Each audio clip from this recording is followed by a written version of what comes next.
Selamat pagi ibu-ibu kita yang begitu luar biasa tentunya. Apa kabar semuanya? Ternyata ada juga bapak-bapak. Jadi ada beberapa orang-orang yang hadir di tempat ini tentunya bapak-bapak yang ganteng gitu ya, yang cakep gitu. Dan puji Tuhan, salah satu ini Pastor Idon. Puji Tuhan. Mari saya mengundang Bapak Ibu Saudara yang mungkin masih ada di bagian luar, boleh masuk bersama-sama dan kita akan segera memulai. Boleh bangkit berdiri terlebih dahulu, coba sapa kiri kanannya. Mungkin seminggu nggak ketemu, 2 minggu nggak ketemu, say hi, apa kabarnya begitu ya. Saya berdoa semua dalam berkat kasih karunia Tuhan. Dan hari ini kita ada membuktikan bahwa Tuhan itu ada. Katakan amin. Tuhan itu setia. Dan kalau lihat sepanjang 1 minggu ini banyak hal yang kita lalui. Dan kita ada di pertengahan tahun ini. Bahkan kita ada di bulan yang ke-7. 7 bulan sudah kita boleh lewati, kita lalui. Dan kita boleh melihat janji penyertaan Tuhan ada atas hidup kita. Boleh kasih tepuk tangan dulu buat Tuhan kita. Sebentar angkat tangan kita. Kami ada di tempat ini untuk kembali mengingat dan merayakan kebaikan Tuhan ada atas hidupan kami. Kami tahu, kami sadar bahwa segala sesuatu yang ada di dalam hidup kami berasal daripada Tuhan. Itu sebabnya setiap kami datang dengan penuh pengakuan, mulut yang penuh dengan pujian, hati dan hidup yang tentunya berlimpah dengan rasa syukur atas apa yang Bapa telah kerjakan, sedang dan yang akan Tuhan terus kerjakan dalam hidup kami. Kami percaya bahwa Allah Tuhanku yang hidup, Tuhanku yang benar, Tuhanku yang besar ada dan menyertai hidup kami. Dan waktu pagi hari ini kami datang menyembah Engkau Allah yang tidak hanya hadir di tengah kami, tetapi yang sesungguhnya Engkau Immanuel, Tuhan yang beserta kami, Tuhan yang menyertai kami, Tuhan yang menopang kami, Tuhan yang menolong kami, Tuhan yang memampukan kami. Hari ini kami hidup dalam anugerah Allah, hanya di dalam nama Tuhan Yesus. Setiap kita yang bersyukur akan kebaikannya, mari sama-sama kasih tepuk tangan buat Tuhan Yesus. Persilakan saudara untuk boleh duduk kembali bersama. Kau Allah yang setia,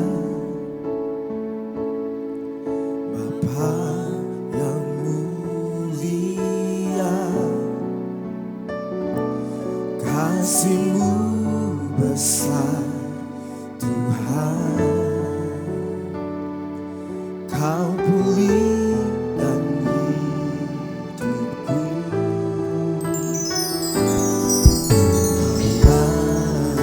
harapanku, hidupku dalam-Mu.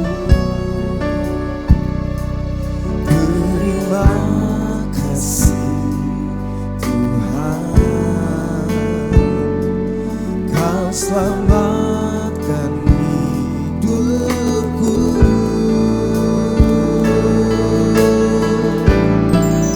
Dengan apa akan ku balas segala kebaikan-Mu. Segenap hatiku menyembah-Mu Yesus. Ku bersyukur padamu. Dengan apa akan ku balas segala kebaikan-Mu. Segenap hatiku menyembah-Mu Yesus. Ku bersyukur padamu selamanya. Bersyukur untuk Engkau yang ada di hidup kami, pengharapan kami yang kami percaya, yang setia. Bersama-sama katakan, Kaulah harapanku, hidupku dalam-Mu,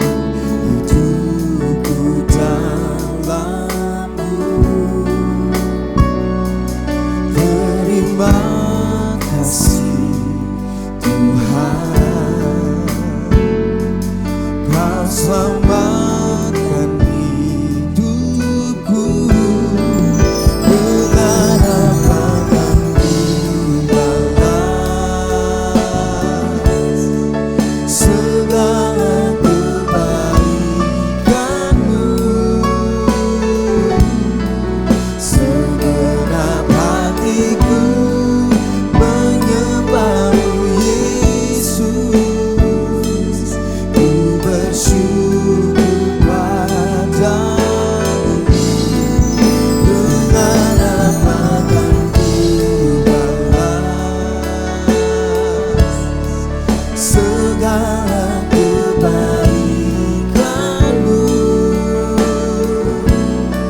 Segenap hatiku menyembah-Mu Yesus. Ku bersyukur padamu selamanya.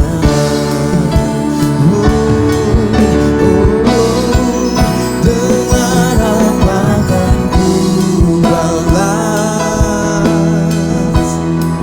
segala kebaikan-Mu. Segenap hatiku menyembah-Mu Yesus. Ku bersyukur padamu. Dengan apa kan ku balas segala kebaikan-Mu. Segenap hatiku menyembah-Mu Yesus. Ku bersyukur padamu. Segenap hatiku menyembah-Mu Yesus. Ku bersyukur padamu.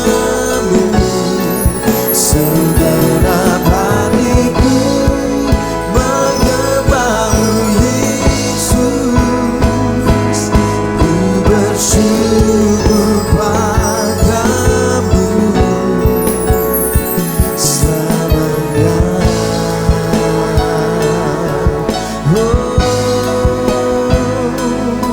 Ku bersyukur menyembah-Mu Bapa.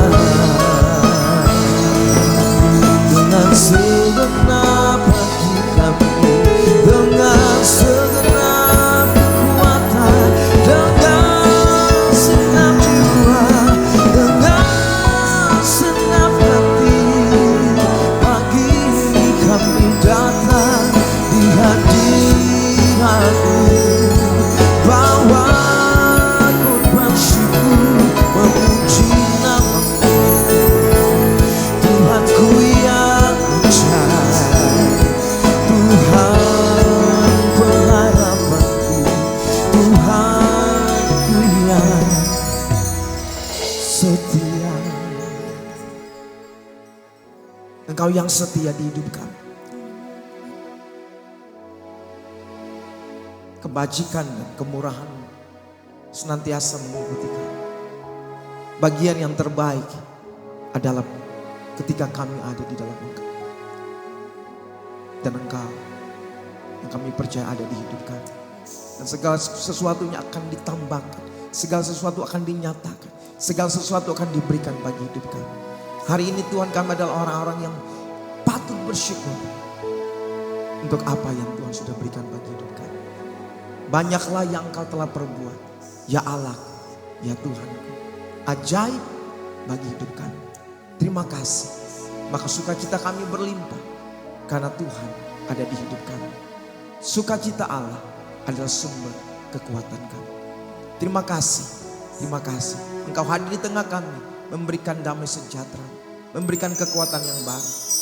Bahkan Engkau memulihkan setiap yang sakit, mengalami kesembuhan, mengalami kemenangan, mengalami mujizat di dalam nama Tuhan Yesus. Kami bersyukur dan kami nyatakan dengan iman, Allah sumber pengharapan. Sama-sama berkatakan amin. Boleh bangkit diri bersama-sama, kasih tepuk tangan, bilang kiri kanan saudara, bilang satu orang, bilang Allah sumber sukacita, Allah sumber kemenanganku. Dan oleh karenanya tentunya kita mau bersyukur, katakan amin. Yang bersyukur katakan amin. Yang bersukacita boleh tepuk tangan bersama-sama.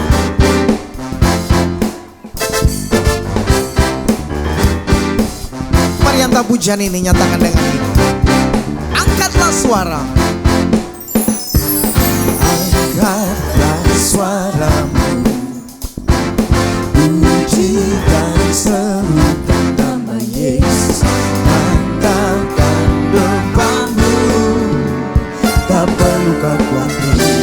sebab Dia sanggup gerakkan kakimu.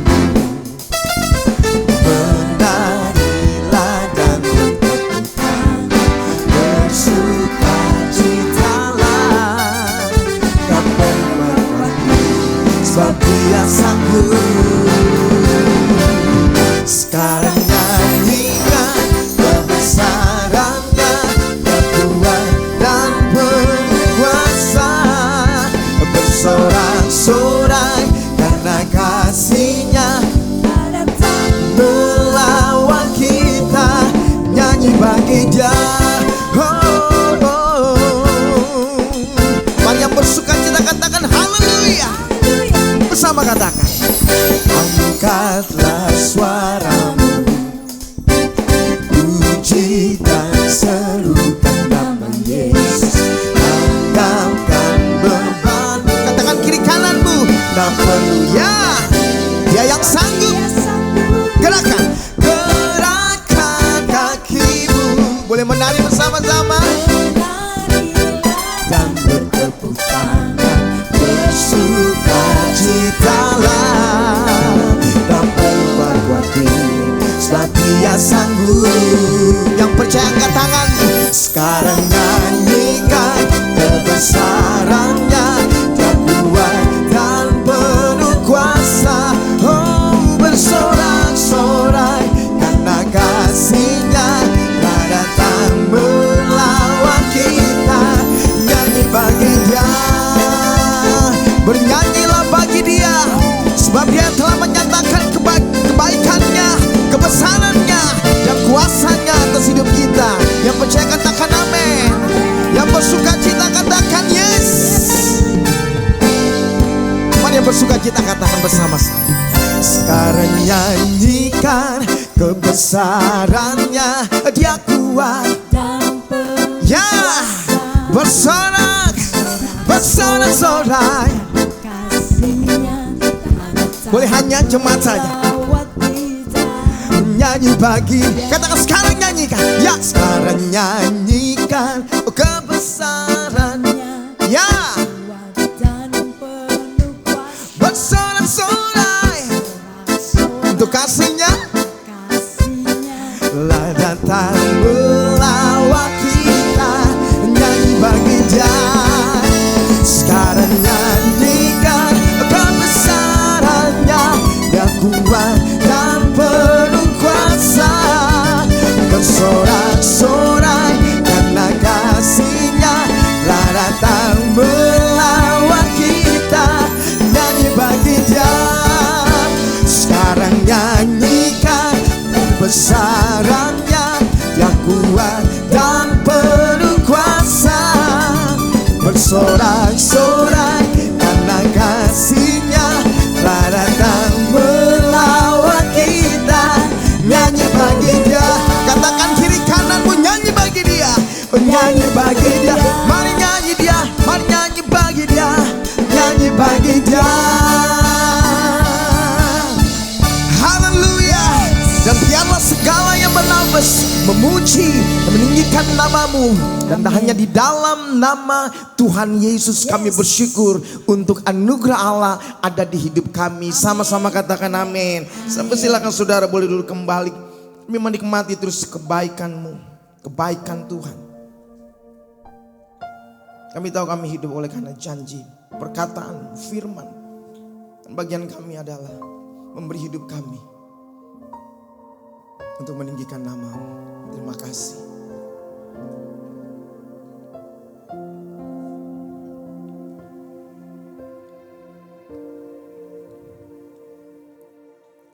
Ku ada sebagai mana ku ada, berdiri menghadap tatamu Bapa.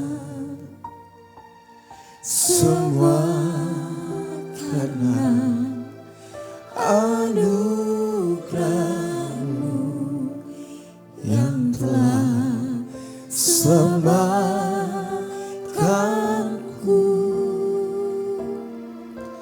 Ku hidup dalam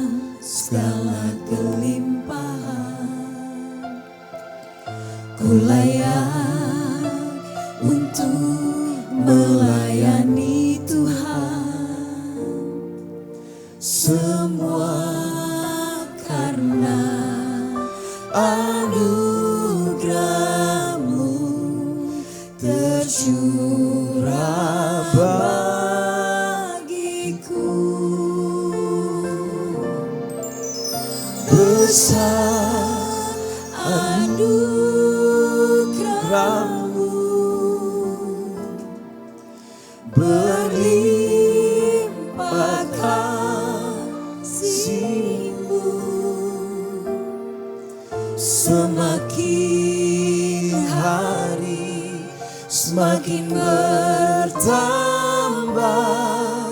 besar anugerah-Mu.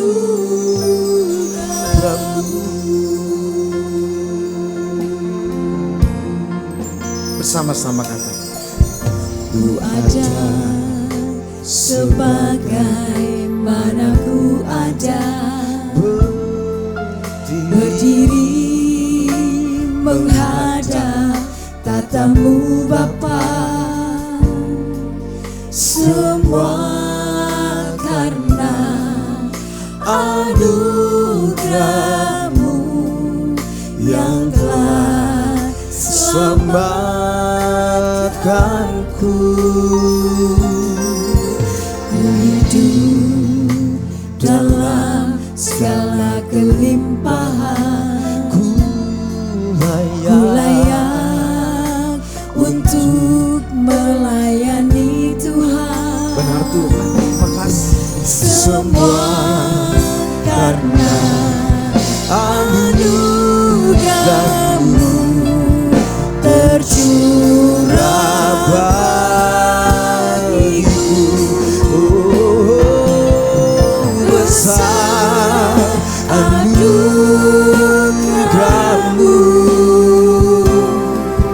berlimpah kasih-Mu, semakin hari semakin bertambah besar anugerah-Mu, besar anugerah-Mu, besar anugerah-Mu, berlimpah kasih-Mu, semakin hari semakin bertambah besar anugerah-Mu. Boleh bangkit berdiri bersama-sama. Mari angkat tanganmu, akui dengan iman anugerahnya. Besar anugerah-Mu, berlimpah kasih-Mu, semakin hari semakin bertambah besar anugerah-Mu, besar anugerah-Mu, besar anugerah-Mu, berlimpah kasih-Mu, semakin hari semakin bertambah besar anugerah-Mu, semakin hari semakin bertambah besar anugerah-Mu.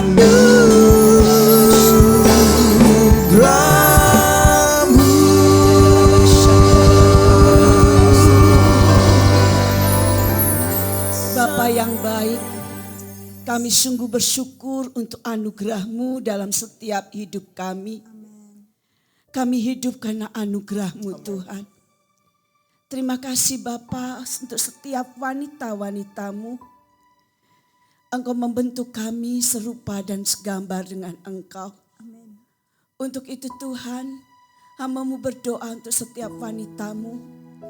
Kami adalah ranting-ranting-Mu. Ranting Engkau bersihkan. Untuk itu berilah kerelaan hati untuk kepada setiap kami. Kalau kami boleh dibersihkan, supaya hidup kami semakin berbuah di dalam Engkau. Jadikan setiap wanita-Mu Tuhan, wanita yang bijaksana dan tangguh oleh kekuatan yang berasal daripada-Mu. Karena kami menjadi penolong bagi suami kami, teman sepadan, bahkan seorang ibu untuk mendidik anak-anak kami. Hanya kekuatan yang berasal daripada-Mu. Kami boleh melakukannya dengan kasih yang daripada Kristus. Amin. Bapa, pagi ini Engkau pun mengingatkan akan datang orang kehilangan kasih. Kasih semakin dingin. Tetapi kami mau berdoa, biarlah setiap wanita-Mu Tuhan, roh kami menyala-nyala dan kasih mula-mula kami tetap ada di dalam setiap kami. Karena ada Yesus yang hidup yang ada di dalam setiap kehidupan kami. Terima kasih Bapa. Terima kasih. Pagi ini Engkau bentuk kami dengan firman-Mu. Kami berdoa untuk bangsa kami. Bangsa Indonesia ada di tangan-Mu. Biarlah pemulihan Allah terjadi atas bangsa kami. Setiap pemimpin kami, pemimpin yang takut dan hormat akan Engkau. Mereka mengerjakan amanat rakyat.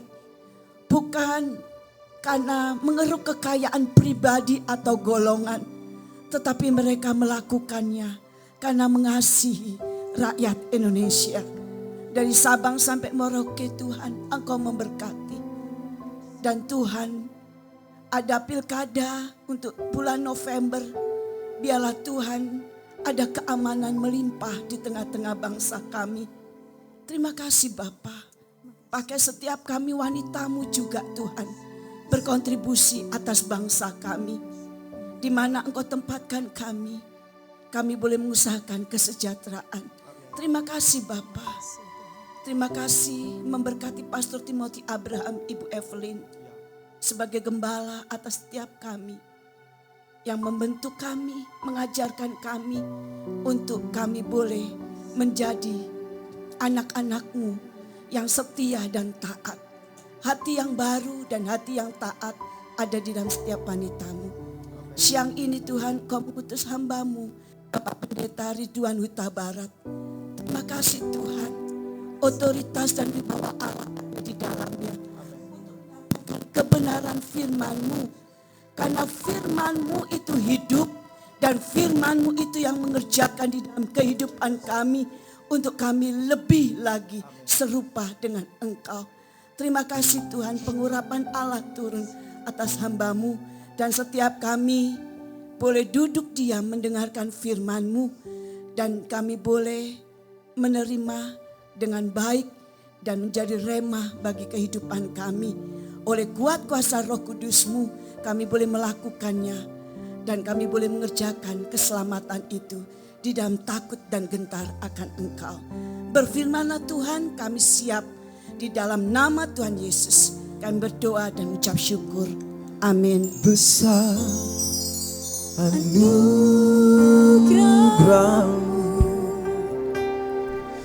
berlimpah kasih-Mu, semakin hari semakin bertambah.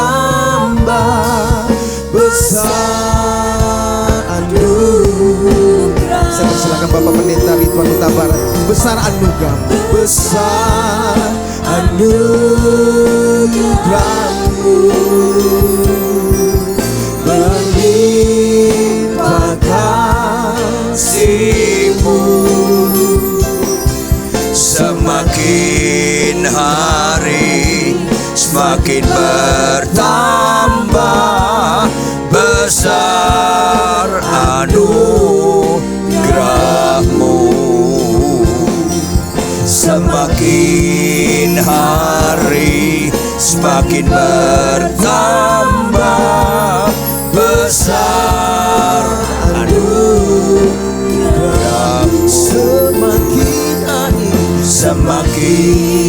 hari semakin bertambah besar anugerah-Mu.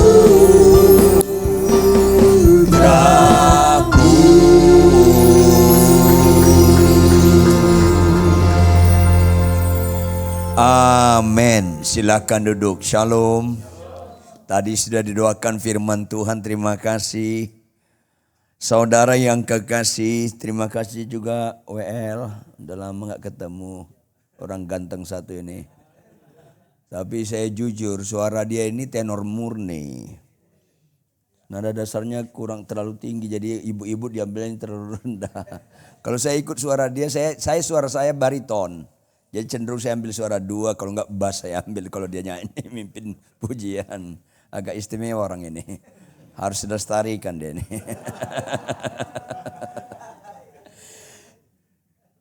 Ibu-ibu tahu enggak apa yang suka ditenun itu apa namanya? Kristi apa? Itu harus teliti enggak? Tahu enggak ibu-ibu? Sesuatu yang kurang sopan di hadapan Tuhan, Anda dan saya enggak teliti baca firman. Itu seringkali enggak teliti, enggak tekun. Akhirnya gagal fokus. Yang disukai Tuhan tetap enggak kita sukai. Yang disukai dunia tetap kita sukai. Yang enggak disukai Tuhan tetap kita sukai. Ini bahaya sekali. Oleh karena itu saya enggak pernah bosan-bosan ibu-ibu. Setiap kali dengar firman Tuhan konsentrasi sungguh-sungguh. Tangkap nilai-nilai utama dari setiap firman Tuhan. Yang enggak harus, enggak usah pegang. Yang harus pegang. Saya ulangi, sakit sembuh harus enggak? Enggak, kecuali Anda niat hidup selama-lamanya di bumi. Sembuh aja terus enggak pernah mati-mati. Ini kan bahaya. Jadi pengkhotbah harus enggak? Enggak. Makanya khotbah enggak ukuran rohani. Jangan kaget orang khotbah bisa masuk neraka. Karena itu bukan nilai. Penyembahan, mimpin pujian, main musik, puji Tuhan. Tapi itu bukan ukuran rohani. Doktor teologi juga puji Tuhan. Tapi itu bukan nilai. Gak usah kaget Anda doktor teologi pun bisa masuk neraka. Gembala pun bisa masuk neraka. Ketua sinode pun masuk neraka. Apalagi pendeta terkenal. Potensi sekali masuk neraka. Karena gagal fokus. Saya tanya Anda. Pelaku firman harus enggak? Itu harus enggak bisa ditawar-tawar. Binasalah pendeta, majelis, pengurus, semua aktivis gereja. Kalau akhirnya enggak pelaku firman. Iman tanpa perbuatan. Jelas sekali. Sederhana itu kalimat. Tapi karena konsep nilai kita masih duniawi. Itu kita enggak perhatikan. Sampai mati atau habis ini saya enggak diundang khotbah lagi. Enggak terganggu saya. Karena itu bukan nilai. Kalau saya sampai mati tidak mengasihi istri saya. Itu nilai. Ini masalah. Ada enggak perintah Tuhan? Hai suami kasihlah istrimu. Berarti suami mengasihi istri harus enggak? Harus. Kok ada pendeta terkenal punya istri simpanan? Kan rusak. Ini tanpa disadari. Hai istri, tunduklah pada suami. Itu harus enggak? Harus. Jangan Anda ngomong, kalau suamiku kasar, enggak ada kaitannya. Sama sekali enggak ada kaitan istri tunduk pada suami. Suami mengasihi istri dengan kelakuan pasangan. Sama sekali tidak ada kaitannya. Kalau Anda mengasihi istri, Anda tunduk pada suami tergantung kelakuan dia. Itu kan kebodohan, tergantung kelakuan dia. Berarti dia itu Tuhanmu, tergantung dia kan. Itu Tuhanmu. Kenapa kita kasih musuh kita? Musuh kita jahat tetap kita kasih. Karena kita gak ditentukan dia, kita ditentukan Tuhan. Suami mengasihi istri, istri tunduk pada suami. Itu bukan perintah pasangan, itu perintah Tuhan. Ngapain sakit sembuh ngelawan suami? Nah, ini masalahnya. Ini penting sekali. Cermat teliti. Karena mayoritas kami hamba Tuhan, baik saya khotbah di Amerika, di Eropa, di Australia, di Asia, di mana-mana, gagal fokus. Sampai ada tanda-tanda hamba Tuhan diurapi bisa khotbah. Kan itu bukan tanda-tanda diurapi. Tanda-tanda diurapi dia bisa bahasa roh, bisa mujizat. Itu bukan tanda-tanda diurapi. Lebih ngeri lagi tanda-tanda diurapi. Dia punya mobil mewah. Makin bodoh lagi nih. Kenapa mobil mewah nilai? Tas mahal nilai. Jam tangan mahal nilai. Kan pembodohan ini. Sementara kita nyanyi apa? Ku tak membawa. Aduh. Kadang-kadang semua nyanyian di gereja itu cenderung menjijikkan Tuhan loh. Yang gak kau bawa kau banggain. Gak heran Alkitab begitu jelas ya. Orang kaya sulit masuk dalam kerajaan surga. Itu jelas sekali loh. Karena kita anggap kaya itu nilai. Halo, bersyukur Anda kaya. Tapi bukan Anda nikmati sendiri. Supaya Anda jadi saluran berkat. Kristen gak anti kaya.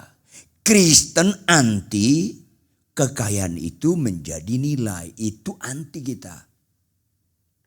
Ini penting sekali. Saya ulangi, Kristen gak anti kaya. Sepanjang kekayaan itu jadi saluran berkat, bagaimana Injil makin indah diberitakan, bagaimana yang dibenangkan makin luar biasa dimuridkan, bagaimana yang dimuridkan didewasakan, bagaimana yang didewasakan diutus. Itu kekayaan kita untuk itu.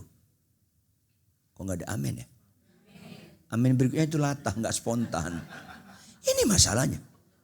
Sampai mati Anda gak pernah lihat saya pakaian mewah, jam tangan mahal, cincin mahal. Cincin emas saya cuma satu, cincin nikah. Hanya itu doang, gak ada yang lain. Saya banyak sekali berkat ibu-ibu. Banyak sekali saya berkat. Tapi saya senang istri saya sepakat berkat itu untuk pelayanan. Kapan-kapan kalian lihat istri saya, mana pakai perhiasan. Walaupun kami banyak berkatnya. Memang tasnya asli.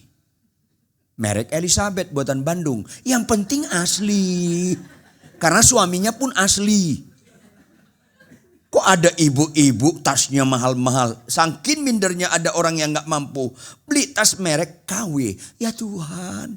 Kenapa suka kepalsuan? KW 1 ini. Terserah namanya palsunya tetap palsu. Potensinya leweng Anda. Nanti Anda punya suami palsu juga repot. Orang bisa kita bohongi. Ulangi. Tuhan gak bisa kita bohongi. Ulangi. Beribadahlah kepada Tuhan. Terima kasih. Tepuk tangan yang keras.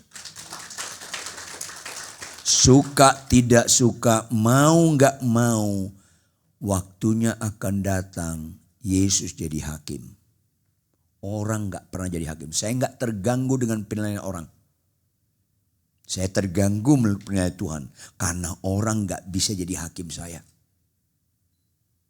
Pak Rituan kalau kau begitu-gitu banyak orang gak suka. Terserah. Emang Yesus banyak yang disukai? Banyak sekali gak suka ya sama Yesus. Lebih banyak orang gak ikut Yesus daripada ikut Yesus. Catat dong. Banyak yang terpanggil lanjut. Karena lebih banyak gak suka kebenaran, suka kesembuhan banyak. Suka kebenaran enggak? Maka mulai kita paling mendasar. Mari kita buka Mazmur 32 ayat 1 sampai 2. Kalau kita baca satu pasal, saya bisa khotbah 4 jam. Yuk ayat 1 dan 2 supaya kita agak fokus. Mazmur 32 ayat 1 sampai 2. Baca sama-sama dengan teliti. 1, 2, iya. Dari Daud, nyanyian pengajaran. Berbahagialah orang yang diampuni pelanggarannya, yang dosanya ditutupi. Ayat 2. Berbahagialah manusia yang kesalahannya tidak diperhitungkan Tuhan, dan yang tidak berjiwa penipu. Langsung kenapa ada kaitan dengan penipu? Karena orang banyak menipu dirinya bahwa nilai itu bukan yang menurut Alkitab. Makanya ditutup karena penipu. Itu penting sekali. Apa judul perikop Alkitab ini? Seringkali kalau di layar itu nggak ada judul perikopnya. Yang bawa Alkitab, nggak ada ya? Turut berduka cita. Alkitab Anda segede hotel ya. Apa judul perikopnya? Kebahagiaan orang yang diampuni dosanya. Kalau Anda teliti dengan jujur, hanya dua yang membuat Tuhan kagum, hanya dua. Pertama, jika satu orang saja bertobat, lanjut, seisi surga bersorak-sorai. Itu yang pertama. Tuhan gak pernah kagum Anda bisa mendoakan orang mati bangkit. Gak pernah kagum Tuhan itu. Yang kedua, Yesus pakar bahagia. Di luar Yesus gak ada pakar bahagia. Dia berkata, orang yang berbahagia adalah orang yang mendengarkan firman Tuhan serta hanya dua doang keajaiban yang Tuhan lihat di dalam dan melalui manusia. Hanya dua doang. Jawab, ada enggak orang sakit sembuh masuk neraka? Ada. Kesembuhan enggak bisa membatalkan ke neraka. Enggak bisa membatalkan. Ada enggak orang khotbah masuk neraka? Bisa khotbah pun enggak bisa membatalkan ke neraka. Ayo dong. Ada enggak dokter teologi ke neraka? Dokter teologi gak bisa menghalangi Anda ke neraka. Ada enggak orang kaya neraka? Banyak. Karena kekayaan gak bisa menghalangi orang masuk neraka. Ada enggak dosanya diampuni masuk neraka? Enggak. Kenapa Anda enggak menghayati betapa mulianya dosa diampuni? Ini penting sekali. Tidak akan ada orang dosanya diampuni masuk neraka. Gembala bisa masuk neraka, ketua sinode masuk neraka. Jangan buat itu nilai. Anda nggak ngerti firman kalau begitu. Orang bernubuat bisa masuk neraka, orang berbahasa roh bisa masuk neraka, orang punya pengetahuan tinggi tentang teologi juga bisa masuk neraka. Orang yang diampuni dosanya nggak bisa masuk neraka. Tapi jujur, banyak enggak orang Kristen masih main-main dalam dosa? Ada enggak pendeta masih main-main dalam dosa? Karena enggak ngerti firman Tuhan. Ini penting sekali supaya Anda jangan gagal fokus. Kedua, siapa yang Tuhan pakai menulis ayat ini? Daud. Kenapa bukan Ayub? Kenapa bukan Musa? Kenapa bukan Daniel? Kenapa Daud? Karena, catat baik-baik, semua kebahagiaan menurut dunia ada pada Daud. Gak ada pada Ayub. Gak ada pada Musa. Gak ada pada Abraham. Ada pada Daud. Semua kebahagiaan dunia. Pertama, Daud kaya gak? Halo, Daud kaya gak? Enggak, dia super kaya. Tidak ada manusia sebelum Daud dan sesudah Daud sekaya Daud. Enggak ada. Menurut penelitian antropologi Kristen, Daud punya kekayaan 1/5 bumi. Orang terkaya sekarang ini, siapa? Elon Musk? Siapa orang terkaya sekarang ini tidak punya kekayaan 1/5 kota New York. Enggak punya kekayaan 1/5 kota New York. Ini 1/5 bumi. Ketika ada orang mencatat Alkitab, Salomo kaya sekali. Ada di Alkitab. Tapi teliti.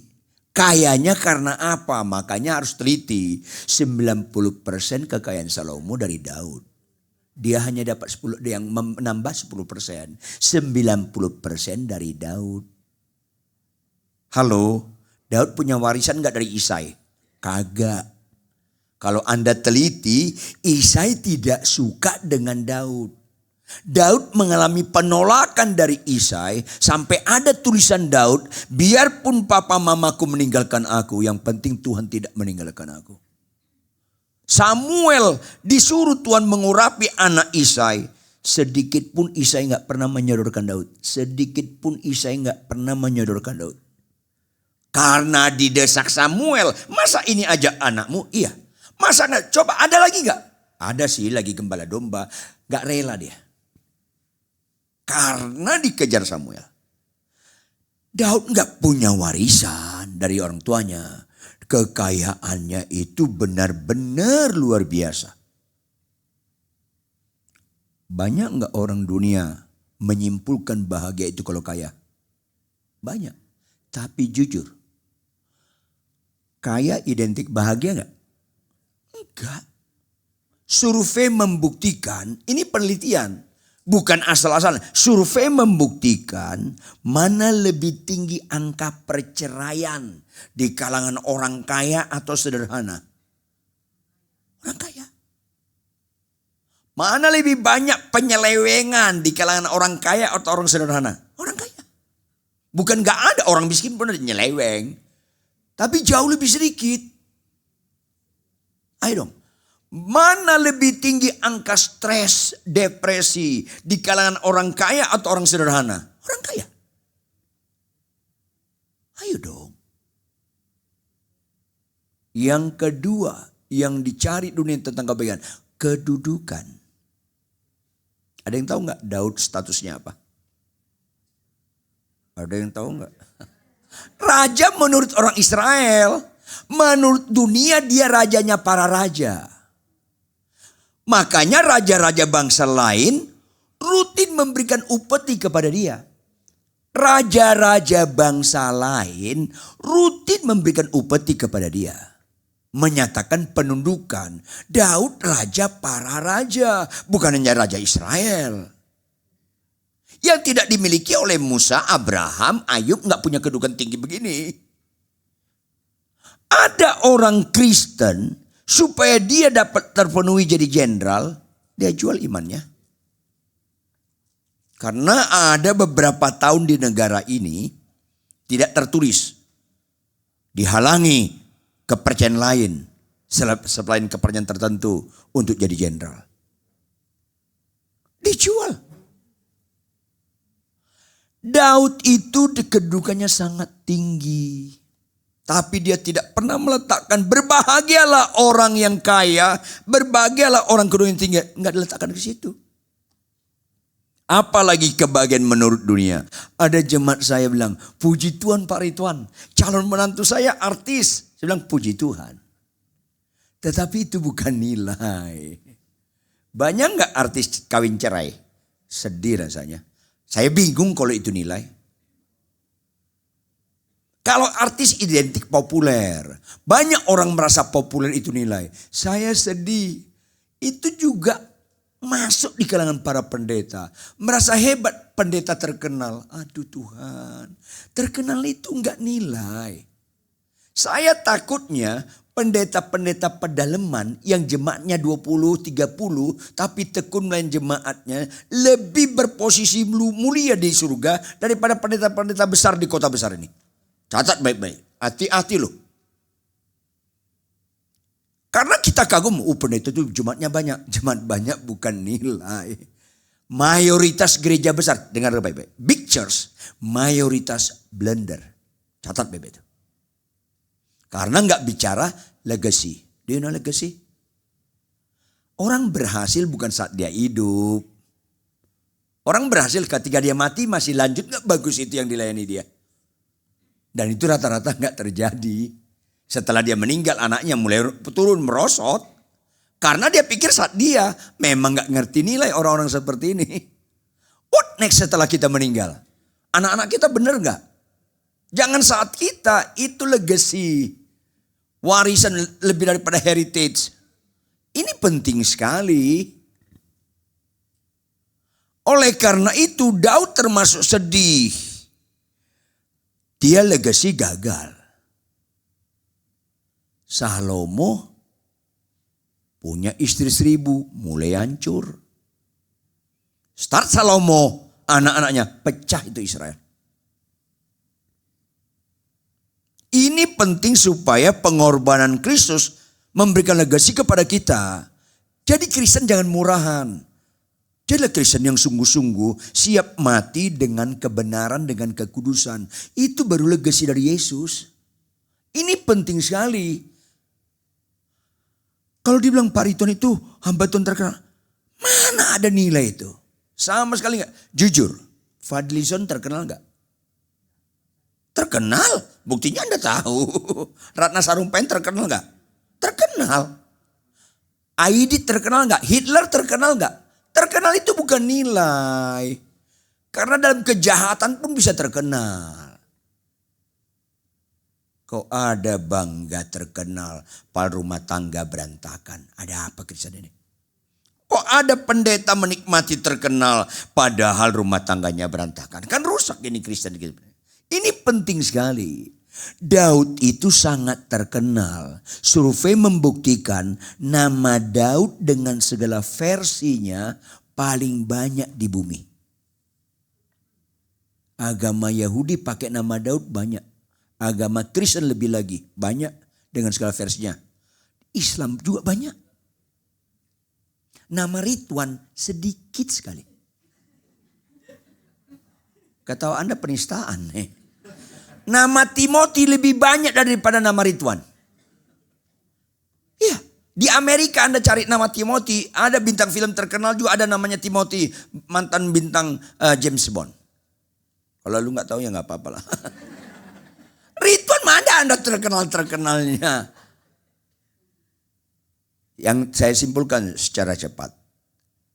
Kenapa ada Indonesia Idol? Kenapa ada American Idol? Kenapa ada pemilihan Miss World? Rasanya kalau dia menang bahagia banget. Kenapa ada Thomas Cup? Kenapa ada Piala Dunia Bola? Cari pengakuan-pengakuan. Dan itu yang sering kali kita cari. Khotbah cari pengakuan kan miskin banget. Halo,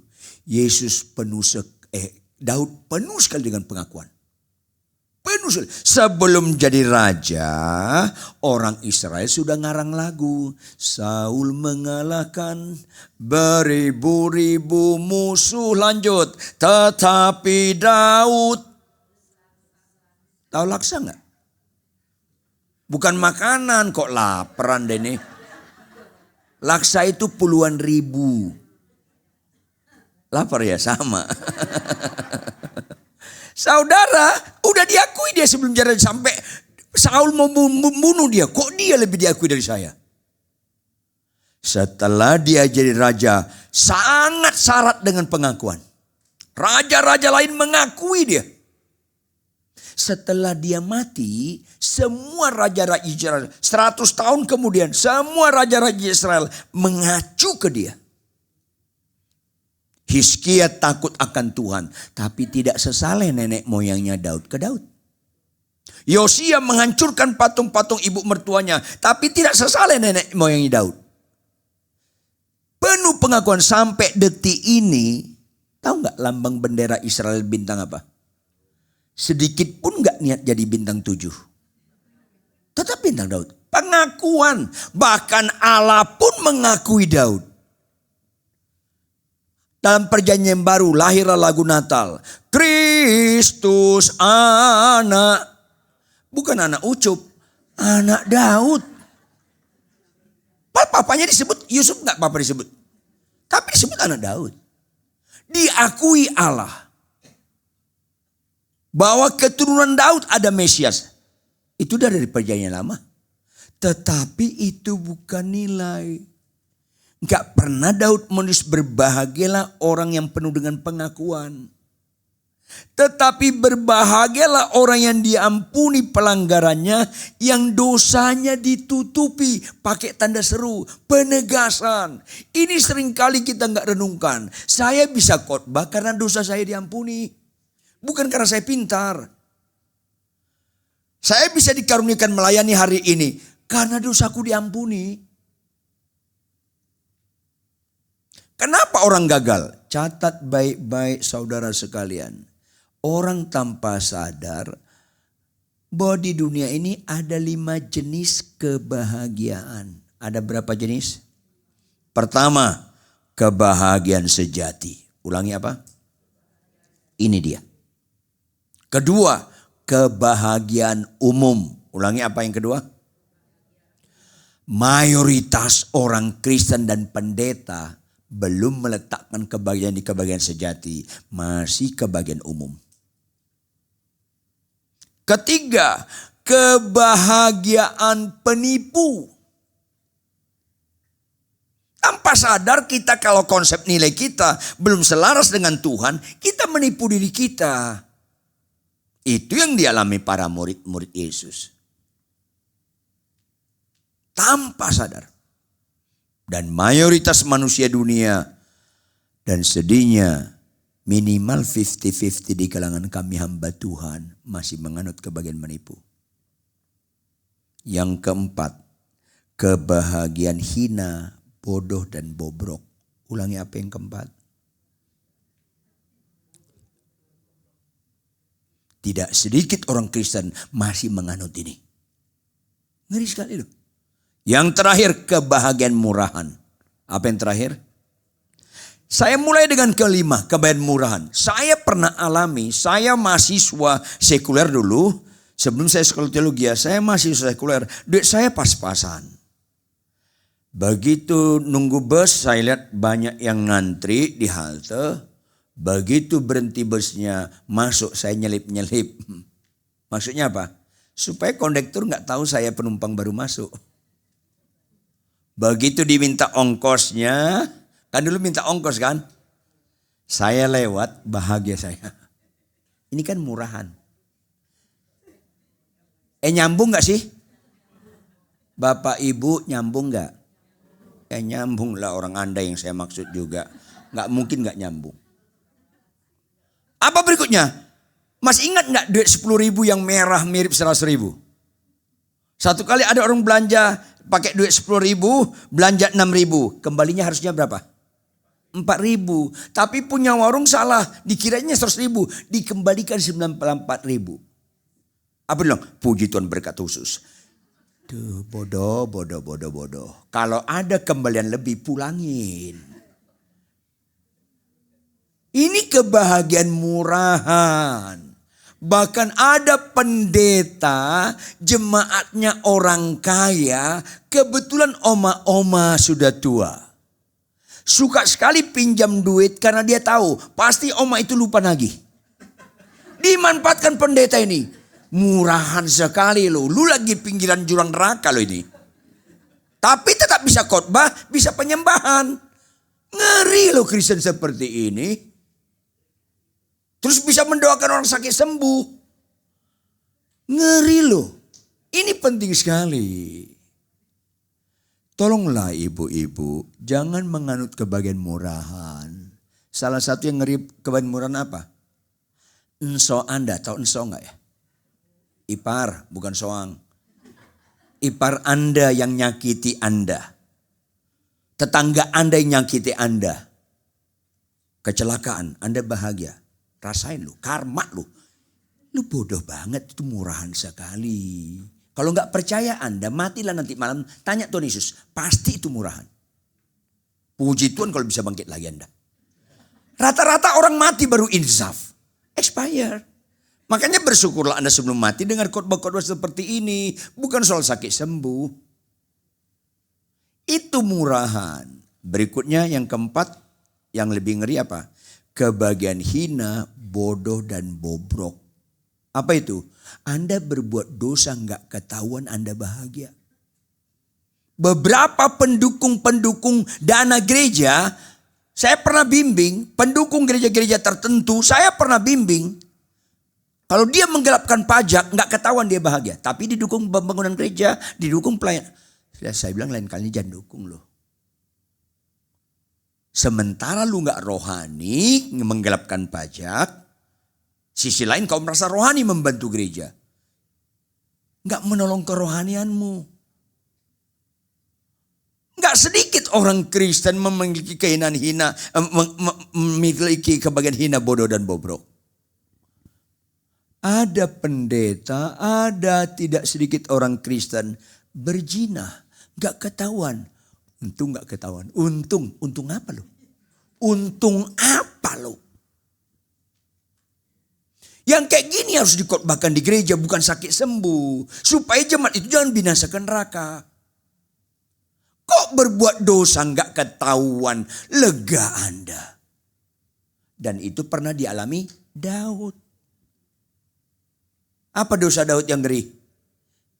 Mencuri istri orang, nyeleweng dia sama siapa namanya? Ayo, kayaknya lapar banget. Kok suaranya kayak siapa namanya? Ya. Tahu nggak? Bagaimana dia ketahuan dosanya? Allah bicara melalui Nathan. Kalau nggak bicara, dia nikmati nggak? Ngeri. Dia alami. Dan ngeri sekali Anda saya melayani, berbuat dosa nggak ketahuan, tetap berpenampilan rohani. Itu kesurupan tingkat tinggi. Iblis itu bapak pembohong. Dan sedikit pun dia nggak niat pensiun jadi bapak pembohong. Dan orang Kristen banyak dibohongi. Salah satu apa? Kalau orang kesurupan di lantai ini menggelepar-gelepar, jangan ketipu Anda. Itu kerasukan roh jahat pangkat kopral. Itu rendah. Saking rendahnya nggak pinter nyamar. Langsung ketahuan. Ini kerasukan roh jahat. Ini langsung ketahuan. Tapi seandainya, dengar baik-baik. Seandainya saya punya istri simpanan, Anda nggak tahu. Saya tetap bisa khotbah dan Anda kagumi saya rohani.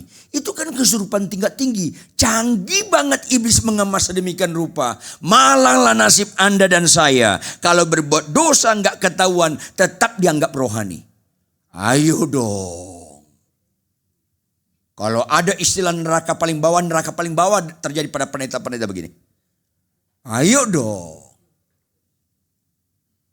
Banyak kita berbuat dosa nggak ketahuan, tetap bisa pelayanan, bisa menampilkan rohani. Ini kan mengerikan, kan Tuhan nggak bisa kita bohongi. Janganlah mati hati rohani Anda, itu kan ciri-ciri menghujat Roh Kudus. Roh Kudus kan mengisafkan kita akan dosa, akan kebenaran dan akan penghakiman. Kalau nggak gelisah lagi berbuat dosa, malah berbuat dosa mengalami keuntungan dan kebahagiaan, itu ciri-ciri menghujat Roh Kudus itu. Ngeri sekali itu. Makanya saya ingatkan Anda, dengar baik-baik, mana lebih serius, kanker atau bisul? Jawab dong, saya buat ekstrim ini supaya Anda juga ekstrim dalam pengertian yang benar. Kanker, why? Supaya ada data. Lihat serius tidak serius satu masalah dari pertama, akibatnya. Ulangi apa? Akibatnya. Kanker bisa mati, bisul paling cenut-cenut sakit kepala. Yang kedua, siapa yang turun tangan mengatasi masalah itu? Kalau kanker minimal 2 dokter spesialis. Kalau bisul saya ajarkan Anda, gak usah ke dokter. Plototin aja tuh bisul. Nanti dia bengkak ke merah-merahan, mulai ke biru-biruan, ada matanya, meletus sembuh, pengalaman pribadi. Ketawanya nih gue nih. Halo, jujur. Kalau kena kanker sebaiknya ketahuan sejak awal atau akhir. Itu pola pikir yang sehat memperlakukan sesuatu yang serius. Ayo dong. Supaya sehat pola pikir Kristen kita ini. Mana lebih serius, dosa atau kanker? Dosa. Kalau nggak percaya Anda, matilah nanti malam. Tanya Tuhan Yesus. Karena saya ulangi, karena rata-rata pendeta mati dulu baru insaf. Expire. Bukan upah kanker maut, upah dosa maut. Jawab ibu-ibu, ada nggak orang sakit kanker, didoakan nggak sembuh, mati tetap masuk surga? Ada nggak? Ada. Karena kanker nggak bisa menghalangi orang masuk surga. Ayo dong, supaya sehat pola pikir rohani kita ini. Makanya saya bingung, mana banyak orang Kristen doa puasa supaya sakit sembuh atau doa puasa supaya jangan berbuat dosa.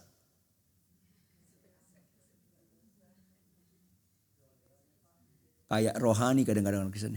Lebih banyak doa puasa untuk kesembuhan. Binasalah kan orang-orang ini. Ini masalahnya. Ini penting sekali. Kalau kanker sebaiknya ketahuan sejak awal, apalagi dosa. Kalau Anda berbuat dosa ketahuan Anda masih sial, masih jauh sekali Anda dari Roh Kudus, walaupun Anda bisa khotbah, walaupun Anda bisa penyembahan. Kalau Anda ketahuan berbuat dosa, Anda merasa sial, memang Anda jauh sekali dari Kristus. Makanya Bapak Ibu, akibat dosalah Yesus datang ke dunia, bukan akibat penyakit. Tuhan Yesus nggak perlu mati di kayu salib untuk kesembuhan. Sehingga dalam perjanjian lama pun banyak kesembuhan. Tapi untuk bisa mengampuni dosa, tidak ada jalan lain selain karena begitu besar kasih Allah akan dunia ini. Ini penting sekali. Supaya kita selaras dengan firman Tuhan. Kalau dosa lebih serius dari kanker, jangan lagi berbuat dosa lagi Bapak Ibu. Apa itu dosa? Jangan pernah terjemahkan dosa dengan istilah-istilah umum. Dosa itu sama dengan tidak taat. Itu dosa. Ada ibu-ibu nangis-nangis. Pak Ridwan, suamiku berzina. Keterlaluan suami lu. Jelek sekali adat suami lu. Bodoh dan bodoh. Tapi ibu tetap enggak mengasihi dia. Oh enggak. Saya usir dia. Dua-dua kalian ke neraka. Oh, saya enggak berzina. Enggak taat. Dosa itu enggak taat. Kenapa aksi yang buruk kau ikut reaksi yang buruk? Ayo dong. Nanti banyak istri-istri lihat suaminya berzina, enggak mengampuni, suaminya masuk neraka, dia kaget, dia masuk neraka juga. Lo kan enggak taat lo. Tapi dia berzina, aku enggak. Tetap lu enggak taat. Yang kuperintahkan kasih tunduk pada suami. Kok kau lawan, kau usir. Kau enggak satu kamar lagi dengan dia. Aku jijik karena kau enggak taat. Bahaya sekali. Saya sedih ada pasangan berzina. Tapi lebih sedih lagi kalau pasangan berzina respon Anda tidak taat. Kenapa Anda enggak taat sama Tuhan? Tergantung kelakuan orang. Ini seringkali enggak dikhotbahkan. Jangan korbankan ketaatan apapun permasalahan hidupmu. Ini penting sekali. Makanya ibu-ibu, bapak-bapak yang ada di sini, doa yang lebih bagus daripada mujizat kesembuhan tahu nggak? Tuhan, tolonglah. Kau mati di kayu salib karena dosaku. Kau kirimkan Roh Kudus supaya aku hidup kudus. Tolonglah aku jangan berbuat dosa lagi. Tapi buka kemungkinan, bukan excuse. Bukan excuse. Karena proses pertumbuhan. Buka kemungkinan. Tetapi Tuhan, dalam nama Yesus, kalau sampai saya berbuat dosa, tolonglah langsung ketahuan Tuhan. Bila perlu sedikit dipermalukan. Supaya kejadian yang gak nyaman ini melatih ulang bagi saya. Memang saya gak pernah cocok dengan dosa. Itu doa yang bagus. Kalau Anda gak berani, memang Anda menghina salib Kristus. Kalau sampai aku berbuat dosa, tolong langsung ketahuan. Bila perlu dipermalukan. Supaya ada kejadian gak nyaman hasil berbuat dosa. Supaya ada konfirmasi ulang bagi aku yang dablek ini. Bahwa aku gak pernah cocok dengan dosa. Itu Kristen yang benar. Gak ada amin kalau gini. Latah lu gak spontan. Kalau ada bapak-bapak niat selingkuh. Itu selalu saya ajarkan kepada pendeta. Janjian dia dengan si kuntilanak depan Senayan City. Dia jemput si kuntilanak ini dibawa ke puncak untuk berzina. Sampai di puncak di hotel yang sepi. Dia parkir mobilnya, dia gandeng si kuntilanak ke lobi hotel untuk mesen kamar untuk berzina. Lagi mesen, ketemu ibu mertuanya. Mujizat gak? Itu mujizat. Kenapa Kristen ini lumpuh berjalan mujizat? Makin bodoh Kristen ini. Itulah mujizat. Saya ulangi, malanglah hidupmu Bapak Ibu, malanglah hidupmu kalau kau berbuat dosa berulang-ulang gak pernah ketahuan. Malanglah hidupmu. Kau sekarang sedang di jalan tol ke neraka. Catat Bebe. Bukan kebetulan Anda di ruangan ini, karena Tuhan sayang sama Anda. Tuhan sedih Anda kalau berzina, berbuat dosa berulang-ulang gak ketahuan. Tapi lebih sedih lagi, kalau dengar khotbah ini masih kau ulangi juga. Itu super dablek. Catat dong baik-baik. Super dablek orang. Ini penting sekali. Yang kayak gini yang harus dikhotbahkan, bukan percayalah, berimanlah sakitmu sembuh, berimanlah mobilmu Avanza jadi Innova. Ke neraka lah kalian semua ini kalau begini ukurannya. Ada apa Kristen ini? Pembodohan masif sekarang gereja-gereja yang suka khotbah-khotbah murahan seperti itu. Ini penting, nggak apa-apa nanti abis ini, nanti kalian nggak undang lagi saya, nggak apa-apa. Kebenaranlah, senangkanlah hati Tuhan Yesus di atas khotbah, bukan manusia yang kita tersenangkan. Ini penting sekali. Saya ulangi, kalau sampai kita berbuat dosa, tolonglah langsung. Iya dong, kurang meyakinkan ngomongnya, ketahuan. Kurang meyakinkan, yang lain diem, takut ketahuan. Emang suka digembalakan setan kalau Anda menikmati dosa nggak ketahuan Anda suka. Kalau sampai aku berbuat dosa, tolonglah langsung. Gitu dong. Yang walaupun yang lain masih senyap. Anda lihat nggak bahwa Anda hadir sekarang ini, Tuhan sayang sama Anda. Karena dikejar dengan firman Tuhan yang murni. Kan bisa Anda tadi nggak datang, kan bisa berhalangan Anda tadinya nggak datang jadinya. Kenapa jadi datang? Tapi jangan juga bodoh berikutnya. Ketika dengar khotbah Anda berpikir, kenapa teman gua nggak datangnya? Ini cocok sekali sama dia. Enggak. Bukan sama dia, sama Anda yang ada di sini. Kenapa kau lemparkan ke orang lain? Ngeles aja kerja lo. Ada abis saya khotbah dalam konteks lain misalnya. Ibu-ibu bilang, Pak Ridwan bagus sekali khotbahnya. Sayang suamiku gak datang. Ya Tuhan. Bukan kebetulan suami lu gak datang. Karena ini cocok sama Anda. Katakan amin. Ayolah. Tolong langsung ketahuan. Lanjut. Bila perlu dipermalukan. Supaya ada ketidaknyamanan akan dosa itu. Supaya kita tahu. Gak cocok aku dengan dosa Tuhan. Yang ngeri Anda berulang-ulang berbuat dosa, gak ketahuan Anda nyaman. Kan itu proses pencocokan dengan dosa. Saya ulangi, malang banget nasib Anda berbuat dosa berulang-ulang gak ketahuan sampai sekarang. Malang banget nasib Anda. Upah dosa maut. Ada pendeta ketahuan berzina. Kita konseling. Istrinya, simpanannya ada di Makassar. Saya bilang jujur, setiap kali kamu ke Jakarta ke Makassar, naik pesawat ketemu sama kuntilanak itu. Kau gak berdoa gak? Tuhan Immanuel sertai aku dalam penerbangan. Iya Pak, kau lempar kotoran ke salib Kristus. Untuk berbuat dosa, kau minta Immanuel. Dan itu tidak sedikit. Gak sedikit orang Kristen seperti.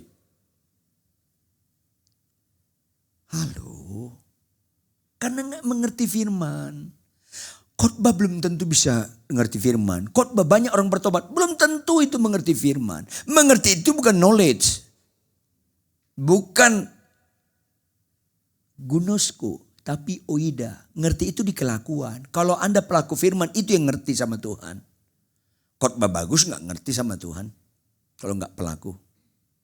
Berikutnya, kebahagiaan menipu.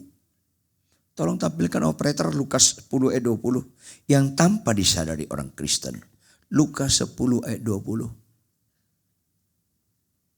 Sama-sama baca Bapak Ibu Saudara sekalian. 1, 2, ya.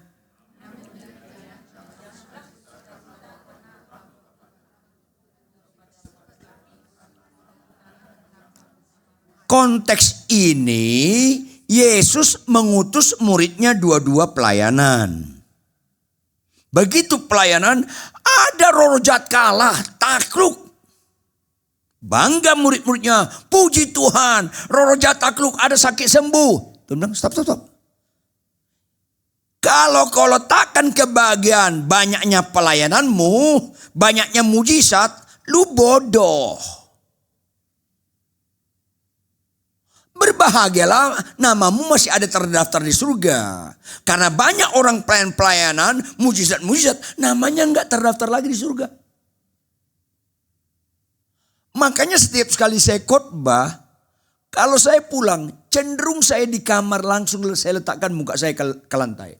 Tuhan, terima kasih ya Tuhan, kau ampuni dosaku, kau percayakan aku melayani. Bukan di khotbah hari ini yang menunjukkan saya bernilai, dosaku diampuni. Melayani ini anak respon akibat dosaku diampuni.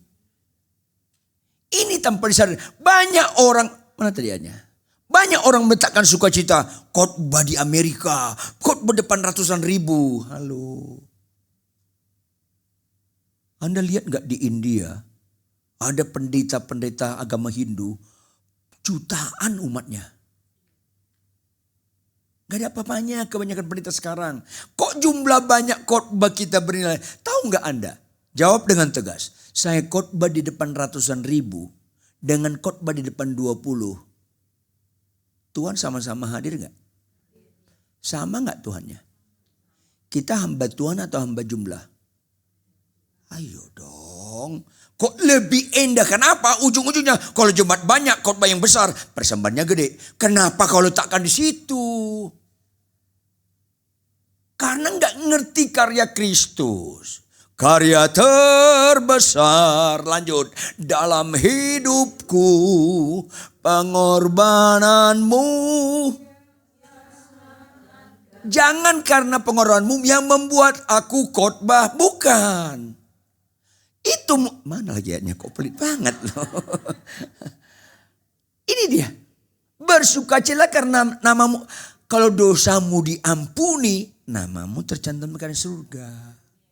Bangga rojat lari. Bangga mujizat lumpuh berjalan. Sampai hilang nilai sukacita tentang pengampunan dosa. Orang khotbah baut mujizat tetap berzina. Karena gak tahu nilai ini. Tampilkan operator Matius 7 ayat 21 sampai 23. Kan jelas dari awal ini khotbah di bukit. Dari awal Tuhan lagi mengajarkan tentang nilai-nilai. Matius 7 ayat 21.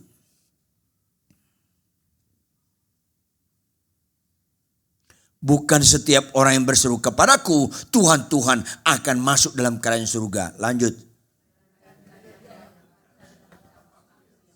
Hafal ini. Melainkan mereka yang melakukan kehendak. Melakukan itu bicara ketaatan enggak? Iya. Tanggap ya supaya benang merah nanti kepada kebahagiaan sejati. Karena apa? Banyak orang meletakkan sukacitanya bukan melakukan kehendak Bapa di surga. Tapi ayat 22. Apa ayat 22? Pada hari terakhir berapa orang? Alkitab berkata banyak. Benar-benar banyak. Artinya mayoritas. Itu sedang terjadi di Amerika, di Eropa, di Australia, di Asia, di mana-mana, di Afrika. Banyak orang seperti ini. Termasuk Jakarta. Tuhan, Tuhan, bukankah kami bernubuat demi namamu? Dianggap itu nilai. Banyak orang berbahagia bisa bernubuat. Puji Tuhan Anda bisa bernubuat. Tapi itu bukan nilai. Berbahagialah dosamu bisa diampuni. Tuhan, Tuhan, bukan kami mengusir setan demi namamu. Banyak orang merasa mengusir setan bahagia. Rendah hatilah, itu bukan karena kuasa kita, itu kuasa Tuhan. Tuhan, Tuhan, bukankah kami banyak mengadakan mujizat demi mengadakan banyak mujizat dalam bentuk kata kerja, terjadi mujizat-mujizatnya. Banyak sekarang hamba Tuhan dikagumi karena banyak mujizatnya. Itu bukan nilai sama sekali. Karena itu diletakkan nilai sama orang Kristen. Pernah gak ada tahu ada dukun kecil Ponari namanya di Surabaya sana. Orang Kristen juga berdundun ke sana. Karena kesembuhan nilai. Rusak jadi ya. Ayat 23 sama-sama baca. Apa yang terjadi? Gak tercatat nama mereka dalam kerajaan surga. Ayat 23 sama-sama baca. 1, 2, iya. Aku tidak pernah mengenal kamu.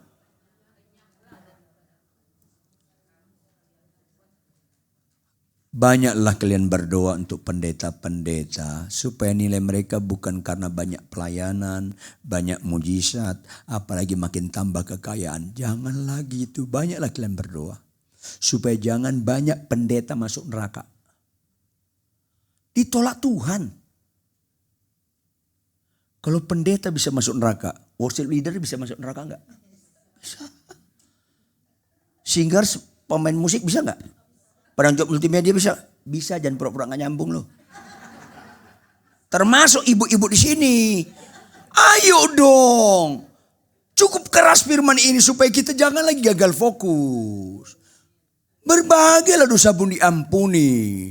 Karena itu yang membuat nama kita tercantum di kerajaan surga. Yang berikutnya. Ini kebagian apa? Menipu. Merasa hebat kita jadi pendeta terkenal. Itu kan menipu. Merasa hebat kita setiap mendoakan orang lumpuh berjalan buta celik. Itu kan menipu. Rendah hatilah, terima kasih Tuhan. Semua itu karena dosaku diampuni. Supaya kita sadar. Semuanya itu karena. Tadi kan nyanyian terakhir apa tadi? Ya. Besar anugerahmu, lanjut. Kalau itu Anda hayati, Anda tetap dimanapun rendah hati. Ya, tetap rendah hatilah. Karena semuanya ini karena anugerah Tuhan. Ojo dume, ojo mentang-mentang. Jangan sombong. Ini penting. Yang berikutnya, kebagian umum. Ulangi. Mayoritas pendeta hamba Tuhan meletakkan ini. Kebagian ini.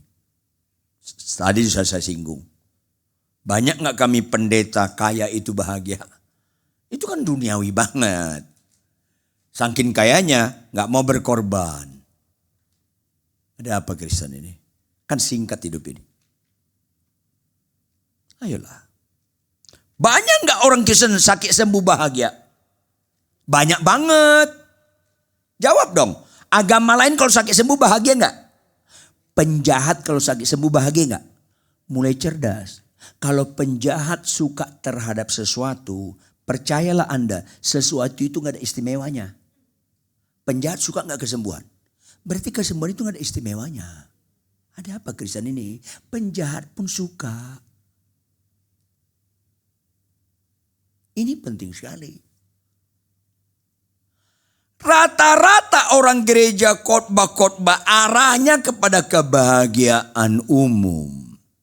Berimanlah sakitmu sembuh. Berimanlah yang gak punya anak dapat anak. Itu kan semua umum. Berimanlah lama mendapat menantu, tahun ini kau dapat menantu. Haleluya. Amin. Amin. Tepuk tangan. Kenapa yang umum ini ditekankan? Jangan ragu Tuhan bisa menyembuhkan. Kristen tidak anti kesembuhan. Tapi jangan utamakan kesembuhan. Mau saya ulangi. Anda niat gak hidup selama-lamanya di bumi? Niat masuk surga gak? Ya niat matilah. Ada apa Kristen ini? Kok ada pendeta Parituan? Saya kayak Henoh. Kayak Elia, tanpa mati aku terangkat ke surga. Jangan itu patokan, kok bodoh banget Anda. Kenapa? Itu case. Itu kasus. Kalau kasus gak boleh jadi doktrin. Saya tanya, Yesus mati gak sebelum naik ke surga? Mati gak? Yesus pun mati. Ya Tuhan, kenapa sih orang-orang ini? Tanpa kematian kayak Elia Henoh, itu bukan nilai. Yesus pun mati. Kalau kita mati ya kalau kita mau ke surga ya niat matilah. Saya ulangi, kalau kita naik pesawat ke Singapura, kemana? Pesawatnya mau on time atau delay? Kalau delay kesel enggak? Mana lebih bagus surga atau Singapura? Kalau dipanggil ke surga maunya on time atau delay? Kristen, nggak konsisten Kristen ini. Singapura kalau delay komplain, kalau ke surga delay, haleluya. Ada apa ini? Aduh sakit. Karena gagal fokus, nggak mengerti kenapa Yesus mati di kayu salib. Ini penting. Yesus mati di kayu salib bukan untuk kebahagiaan umum. Dua tujuan Yesus mati di kayu salib. Diampuni dosa kita dan taat. Hanya dua dong. Hanya dua nih. Kalau taat, fokusnya janji Tuhan atau perintah Tuhan? Ya perintah Tuhan dong. Orang kalau menekankan khotbah-khotbah janji Tuhan lama-lama menipu. Janji itu kan akibat. Mana lebih dahulu? Perintah atau janji? Kok nggak semangat ya? Contoh. Cari dahulu kerajaan Allah dan kebenarannya. Itu perintah atau janji? Maka semuanya ditambahkan kepadamu. Itu perintah atau janji? Belajar bahasa Indonesia lah. Mana lebih berbobot dari dua kalimat itu? Ya perintah. Why? Karena perintah kalimat pengakibat. Janji akibat. Semua kalimat akibat absolut bergantung pada pengakibat. Jawab, kalau nggak ada pengakibat, bagaimana dengan akibat? Halusinasi. Banyak Kristen halusinasi sekarang. Sampai ada pengkhotbah, saya klaim janji Tuhan, saya klaim janji Tuhan. Ini kan jahatnya orang. Saya klaim, kapan lu bayar premi? Kok bisa mengklaim lu? Tuhan yang bayar premi lu mengklaim. Itu pembodohan masif tuh. Tanpa disadari. Jangan coba-coba ngomong lagi, saya klaim janji Tuhan. Itu kejahatan. Gak layak kita ngomong begitu. Makanya ciri mengasihi Tuhan, fokusnya perintah Tuhan. Ku renungkan firman-Mu siang dan malam. Lanjut. Yes, bukan janjimu. Pegang perintah Tuhan. Ada enggak perintah Tuhan, balaslah kejahatan dengan kebaikan? Ada enggak perintah Tuhan, jika ditampar pipi kiri kasih pipi kanan? Ada enggak perintah Tuhan, kasihlah musuhmu? Jawab, penjahat suka enggak itu? Yang keras dong. Penjahat suka enggak itu? Enggak. Agama lain suka enggak? Orang Kristen suka enggak? Masalahnya enggak juga. Orang Kristen suka kesembuhan, agama lain suka kesembuhan, penjahat pun suka kesembuhan. Penjahat enggak suka membalas kejahatan kebaikan, agama lain pun enggak suka, Kristen pun enggak suka. Memang rata-rata orang gereja itu penjahat semua. Ayo dong. Ngeri sekarang sebenarnya di dunia ini.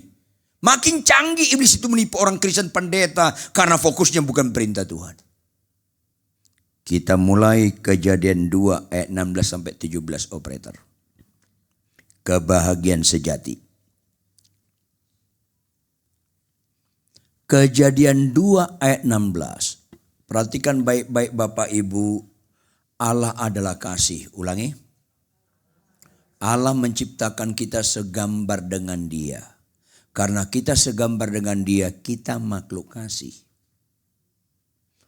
Firman Tuhan berkata Yohanes 14 ayat 15, kalau kau mengasihi aku, kau menuruti segala perintahku. Karena Adam dan Hawa makhluk kasih, langsung diberikan perintah. Karena supaya bisa mengaktualisasi mereka mengasihi Allah. Lalu Tuhan Allah memberi perintah ini kepada manusia. Semua pohon dalam taman ini boleh kau makan buahnya dengan bebas. Ayat 17. Tetapi pohon pengetahuan tentang yang baik dan yang jahat itu, janganlah kau makan buahnya. Sebab pada hari engkau memakannya, pastilah engkau mati. Kata pasti, bukan mungkin. Pastilah engkau mati. Artinya, jangan gagal fokus dong. Fokusnya perintahnya. Ulangi. Bukan buahnya. Ulangi. Ini penting. Anda dan saya kurang kerjaan menyebut buahnya itu buah kuldi, buah simalakama itu buah kurang kerjaan. Apakah itu mangga, apa duku, atau rambutan terserah. Karena fokusnya perintahnya. Apa makna di balik ini? Kalau kau taat, itu satu-satunya statement hidupmu berbobot. Mengakui Allah penciptamu. Kalau kau taat, itu satu-satunya statement hidup berbobot. Kau mengakui aku Tuhanmu. Kalau kau taat, itu satu-satunya statement hidup yang berbobot. Engkau sedang beribadah kepada Tuhan. Ketaatan itu ibadah. Khotbah mana ada ibadah kalau saya enggak pelaku firman? Sebaliknya, kalau kau enggak taat, kau mati. Apa arti enggak taat? Dosa, maut. Enggak taat, mati. Jangan pernah terjemahkan dosa dengan yang lain selain enggak taat. Maka perintah ini dengan versi lain diletakkan sekarang. Hai suami, kasihlah istrimu. Kalau kau enggak taat, kau mati.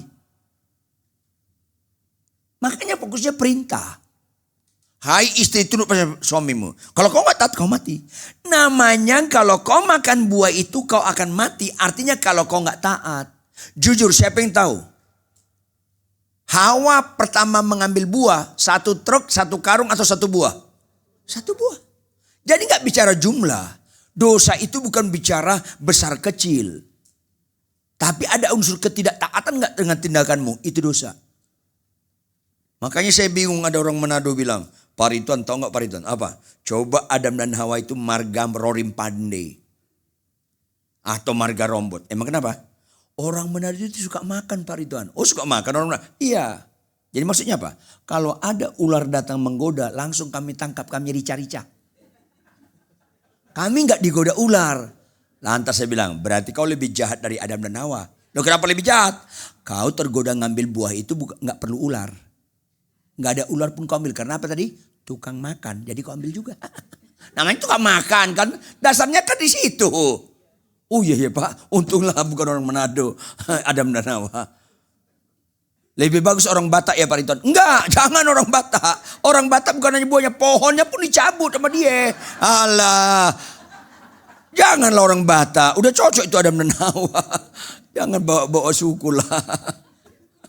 Orang Batak itu pohonnya cabutin semua, bukan hanya 1. Kalau ada 2 dicabut itu. Artinya yang sedang dijelaskan Tuhan. Kalau kau taat, kau kekal. Kalau kau taat, kau kekal. Kalau kau nggak taat, kau mati. Makanya Bapak Ibu, sampai mati Anda nggak bisa khotbah, nggak ada masalah. Karena nggak semua orang Kristen bisa khotbah. Sampai mati Anda nggak bisa worship leaders, nggak ada masalah. Jangan membuat itu nilai. Sampai mati Anda nggak pelaku firman, mati lu. Itu dia. Maka konteks ini tadi saya senang tadi. Doa, siapa tadi pendua sahabat tadi. Dan juga tadi statement kita. Kita harus serupa dengan Yesus. Serupa dengan Yesus bukan mujizatnya. Bukan mujizatnya.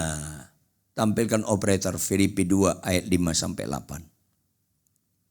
Seperti Yesus seperti ini. Inilah pikiran Kristus. Ayat 5. Hendaklah kamu dalam hidupmu bersama. Lanjut. Ya supaya seperti Yesus. Pertama starting pointnya. Anda dan saya menaruh pikiran dan perasaan yang terdapat juga dalam Kristus Yesus. Kenapa Yesus berkata kepada saya, hai Ridwan, kasihlah istrimu. Karena itu pikiran dan perasaan Kristus. Kalau mau seperti Yesus, mulai sama dengan pikiran. Taat mengasihi istri. Loh kalau istriku cerewet, gak ada kaitannya. Gak ada difasilitasi Alkitab. Hai suami, kasihlah istrimu yang lemah lembut, yang cerewet hajar aja boleh. Gak ada. Jangan tambah-tambahlah supaya jangan mati kamu. Makanya saya mengasihi istri saya, gak ada kaitannya dengan kelakuan istri saya. Kaitannya saya sedang beribadah kepada Tuhan. Makanya jangan pernah korbankan ketaatan apapun permasalahan hidupmu. Jangan mengorbankan ketaatan. Mobil macet, jangan ambil bahu jalan lah. Taat aja lah. Menderita muka lu. Yang kecil-kecil pun lu gak taat. Itu yang saya bilang, ada worship leader saya. Menyembah gemetar-gemetar. Tapi naik motor lawan arah. Orang lain gemetar sama dia. Kan rusak-rusak yang mendalam begini. Kalau saya Tuhan langsung bilang, petir sampar nih orang. Biar gosong langsung. Kenapa kanker serius? Gak taat gak serius. Karena gak kenal Yesus Anda. Sederhana. Lihat. Ayat 6 sampai 8. Yang walaupun dalam rupa Allah tidak menganggap kesetaraan dengan Allah itu sebagai milik yang harus dipertahankan. Ayat 7. Melainkan telah mengosongkan dirinya sendiri dan mengambil rupa seorang hamba. Dan menjadi sama dengan manusia. Sama dengan apa? Militanlah dalam sangkal diri. Kenapa Anda gak ngelawan suami Anda? Militanlah dalam sangkal diri. Kenapa Anda capek nggak capek, ngantuk nggak ngantuk, sehat kurang sehat, konflik tidak konflik dalam rumah tangga, tetap bangun pagi baca Alkitab. Militanlah dalam sangkal diri. Kenapa berapapun pendapat Anda tetap Anda memberikan perpuluhan? Militanlah sangkal diri. Kok ada khotbah sekarang? Nggak perlu memberikan perpuluhan. Nggak ngajarin firman nih orang. Itu dibalik itu bukan jumlahnya. Tapi ada militan dalam sangkal diri. Kenapa nggak ngerti Kristen ini? Cenderung nggak kita lebih suka cita menerima daripada memberi? Cenderung nggak? lebih sukacita menerima daripada memberi. Cenderung nggak? Makin dikhotbahkan nggak boleh memberikan perpuluhan, makin pelit jemaat itu, makin rusak jemaat itu. Kalau ada kesempatan memberi, berlomba-lombalah. Karena itu bicara kasih. Kasih itu identik dengan pengorbanan. Jangan sesatlah. Maka ayat 8. Sama-sama baca. Inilah seperti Yesus. 1, 2, iya. Dan dalam keadaan sebagai manusia. Dan Adam dan Hawa kan diciptakan supaya taat. Tapi akhirnya nggak taat. Maka Adam kedua, istilah lain, Yesus. Dia taat sampai mati. Bagaimana kita serupa dengan Yesus? Bukan rambutnya panjang, kita harus panjang rambutnya. Itu lahiriah. Bukan jenggotnya panjang, kumisnya panjang kita. Karena saya ketemu ada hamba Tuhan. Saya seperti Yesus. Saya ikutin Yesus. Rambutnya panjang, aku panjang. Bukan itu. Saya sedih lagi. Suatu saya mengajak pendeta-pendeta dan dosen teologi ngajar di Israel. Suatu kali di Yordania lagi ngajar saya. Tiba-tiba ada pendeta Indonesia. Saya sebut namanya. Pendeta Indonesia terkenal. Dia bilang apa? Saudara-saudara, kita harus seperti Yesus. Semua baptisan kalau nggak di Sungai Yordan nggak sah. Aduh, apa lagi nih? Bukan itu seperti Yesusnya. Itu lahiriah. Saya ulangi ya, mana lebih rohani? Dibaptis Sungai Ciliwung atau Yordan? Sama. Yang penting dalam nama siapa Anda dibaptis. Anda dibaptis di drum juga sama. Ada apa Kristen ini? Sama seperti Yesus, artinya taat sampai mati. Finishing well.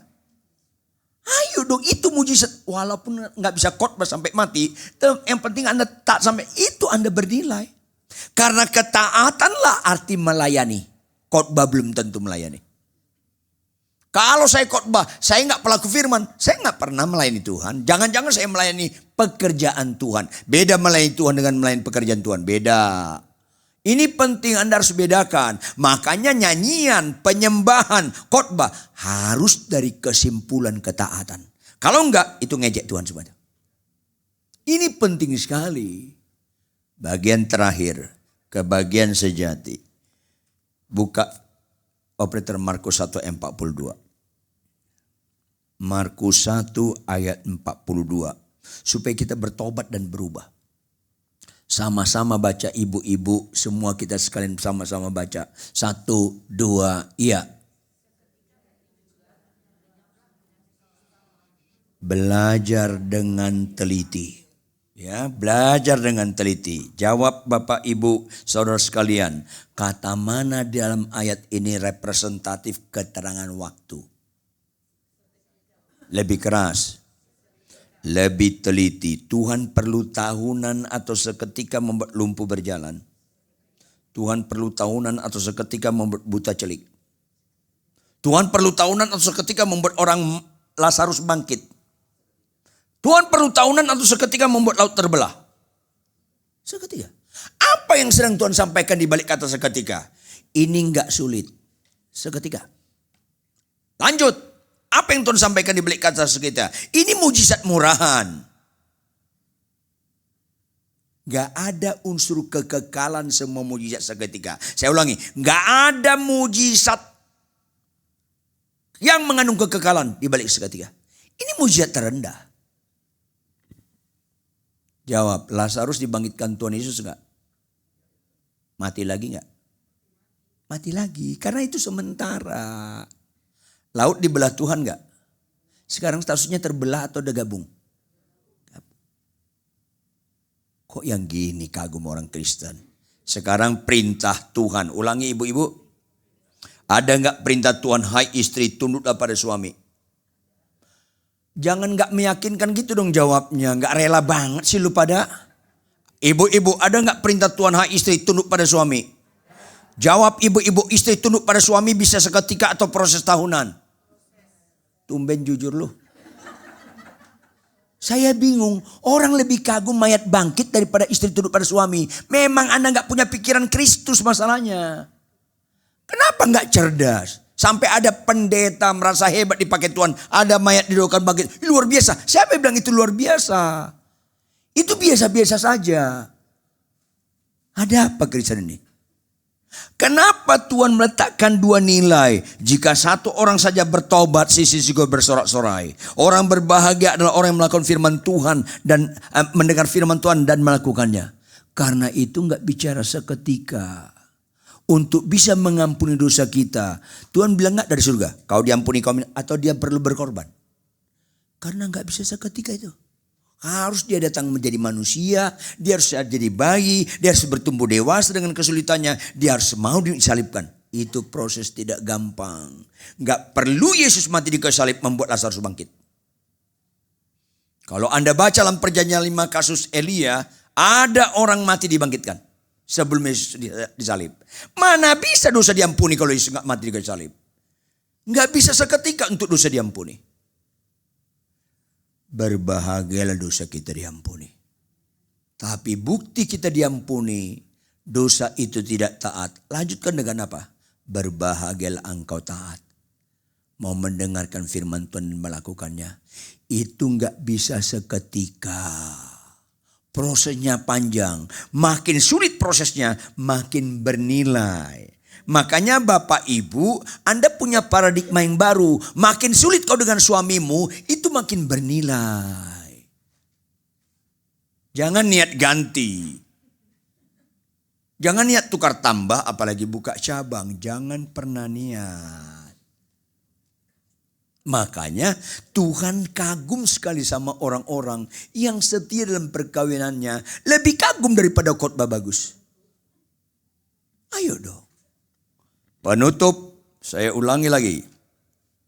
Mana lebih gampang panen? Jagung atau jati? Jagung tahu nggak berapa lama? 3 bulan. Jati berapa lama?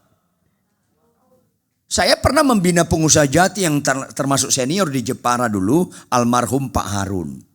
Dia termasuk paling besar mengekspor jati ke luar negeri. 50 kontainer tiap minggu. Saya tanya, Pak Harun cari jati yang bagus di mana?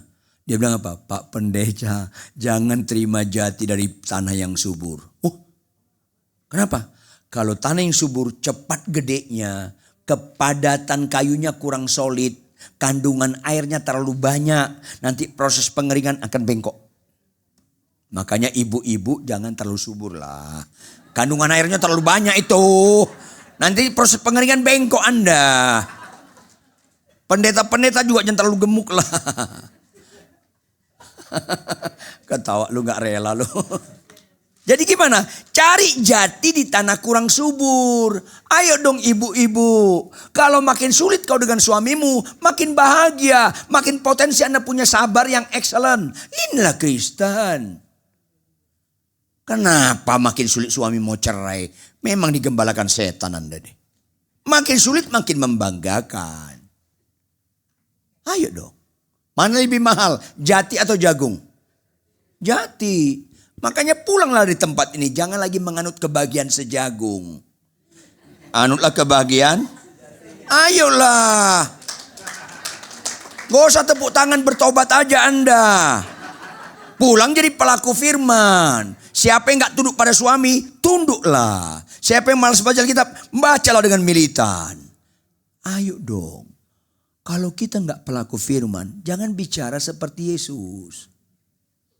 Mujizat yang tertinggi dalam menyikapi kematian dan kebangkitan Kristus adalah kita seperti Yesus. Taat sampai mati. Bangkit berdiri, tepuk tangan yang keras.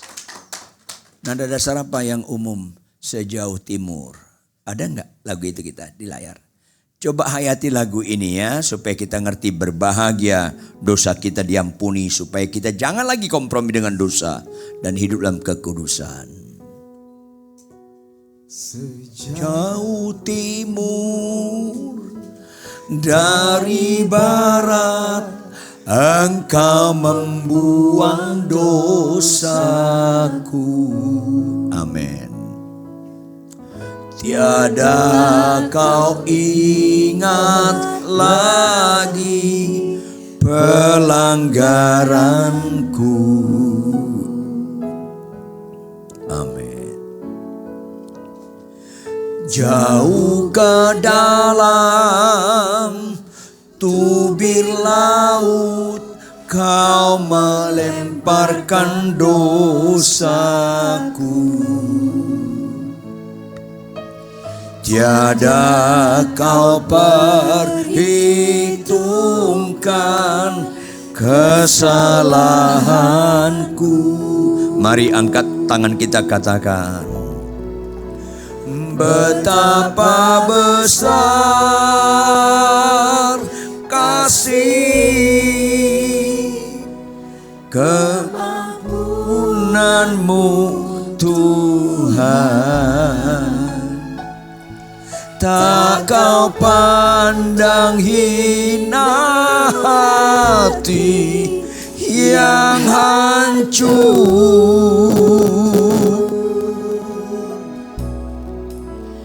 Ku berterima kasih kepadamu ya Tuhan. Pengampunan yang Kau beri, pulihkanku. Betapa besar kasih Tuhan. Betapa besar kasih pengampunanmu Tuhan.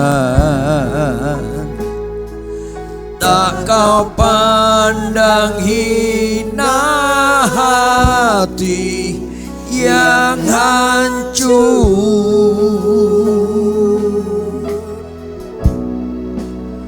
Ku berterima kasih kepadamu ya Tuhan. Pengampunan yang Kau beri, pengampunan yang Kau beri, pengampunan yang Kau beri,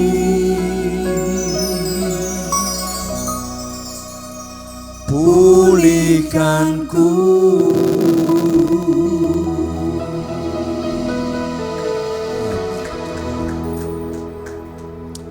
Mari kita sekalian merenungkan, hanya pengampunan yang Tuhan berilah yang memulihkan kita. Bisa khotbah gak identik bisa memulihkan kita. Jangan gagal fokus. Tuhan berbahagia jika satu orang saja bertobat. Lebih sukacita daripada 99 orang benar yang gak memerlukan pertobatan. Karena banyak kami pendeta, para pelayan Tuhan gak lagi mau bertobat. 30 detik, 40 detik masing-masing berdoa dan minta ampun dan minta ampunlah kepada Tuhan. Pulihkan aku ya Tuhan. Ajar aku tidak lagi kompromi dengan dosa. Ampuni aku Tuhan. Bahkan Tuhan, kalau sampai kami berbuat dosa, tolonglah kabulkan dalam nama Yesus. Tolong langsung ketahuan. Kasihanilah kami Tuhan. Janganlah kami berbuat dosa enggak ketahuan. Tolonglah langsung ketahuan. Bila perlu sedikit dipermalukan. Supaya kejadian yang gak nyaman ini melatih ulang kami yang bodoh ini. Bahwa sampai kapanpun kami gak pernah cocok dengan dosa. Ambil keputusan Bapak Ibu, khususnya ibu-ibu. Ambil keputusan. Bukan kebetulan Anda di ruangan ini hari ini. Kebenaran firman ini menunjukkan Tuhan sangat mengasihi Anda. Kuduslah kamu karena Allahmu itu kudus. dan Allah dahsyat di tempat kudusnya. Mari kita berdoa. Tuhan Yesus, Kau ada di tengah-tengah kami. Kau sudah lakukan segala-galanya, mati di kayu salib karena dosa dan kejahatan kami. Engkau bangkit pada yang ketiga, melucuti kuasa maut yaitu dosa, supaya kami punya pengharapan dan karena kami mau dipulihkan. Ampunilah dosa dan kejahatan kami Tuhan. Dosa apapun yang unsur ketidaktaatan, ampunilah kami Tuhan. Jangan lagi kami tidak taat membaca Alkitab setiap hari. Mengasihi pasangan kami. Beribadah, memberikan perpuluhan, membalas kejahatan, kebaikan, mengampuni. Janganlah kami tidak taat ya Tuhan. Mari Roh Kudus, terjemahkan lebih lanjut kebenaran firman ini dengan segala kekayaan maknanya. Lebih daripada hamba-Mu yang sangat terbatas ini dalam menguraikannya. Materaikan dalam loh hati kami masing-masing. Dan jadikan kami menjadi pelaku-pelaku firman Tuhan yang tidak pernah menyerah. Dapatkanlah kami setia sampai mati ya Tuhan. Berkati jemaat-Mu tempat ini Tuhan. Berkati Bapak Ibu Gembala kami. Berkati worship leader, singers, pemain musik, penunjuk multimedia semua yang ambil bagian. Berkati pengurus kaum wanita ya Tuhan. Ingatkan mereka, taat sampai mati, finishing well, adalah satu-satunya penghargaan syukur kami atas pengorbanan Yesus yang mati bagi kami. Dalam nama Yesus, haleluya. Semua yang percaya sama-sama katakan amin. Nama Tuhan, Bapak Ibu Saudara dipersilakan boleh duduk kembali.